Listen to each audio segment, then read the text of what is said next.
കഴിഞ്ഞ ഞായറാഴ്ചയാണ് കോട്ടയം മണിപ്പുഴയിൽ പ്രവർത്തിക്കുന്ന ബിവറേജസ് കോർപ്പറേഷന്റെ സൂപ്പർ മാർക്കറ്റിൽ മോഷണം നടന്നത്. ജീവനക്കാർ സ്റ്റോക്ക് എണ്ണി നോക്കിയപ്പോഴാണ് 4000 രൂപയോളം വില വരുന്ന മദ്യം മോഷണം പോയതായി കണ്ടെത്തിയത്.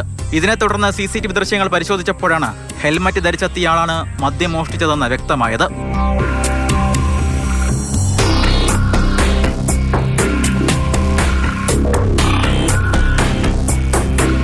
ഇതേ തുടർന്ന് കഴിഞ്ഞ 2 ദിവസമായി ജീവനക്കാർ ഇവിടെ എത്തുന്ന ഓരോരുത്തരെയും നിരീക്ഷിച്ചു വരികയായിരുന്നു. ഇതിനിടെയാണ് ഇന്നലെ വൈകുന്നേരം 7:30 ഹെൽമറ്റ് ധരിച്ച് സമാന രീതിയിൽ ഒരാൾ ബിവറേജസിലെത്തിയത്. ബിവറേജിന്റെ സമീപത്ത് അല്പനേരം നിന്ന ഇയാൾ തിരക്ക് കൂടിയ ശേഷമാണ് അകത്തേക്ക് കയറിയത്. തുടർന്ന് ഇവിടെ നിന്നും മദ്യം മോഷ്ടിക്കാൻ ശ്രമിച്ചു. ഈ സമയം ബിവറേജസിലെ ജീവനക്കാർ തന്നെ നിരീക്ഷിക്കുന്നുണ്ടെന്ന് തിരിച്ചറിഞ്ഞ പ്രതി പുറത്തേക്കിറങ്ങി ഓടുകയായിരുന്നു. ചിങ്ങവനം പോലീസ് നടത്തിയ അന്വേഷണത്തിനൊടുവിലാണ് ഞാലിയകുഴി സ്വദേശിയായ വിഷ്ണു പിടിയിലാകുന്നത്.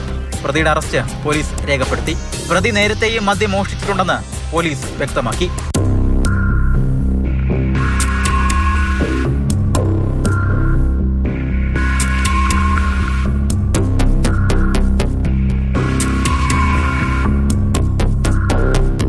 മാതൃഭൂമി ന്യൂസ്, കോട്ടയം.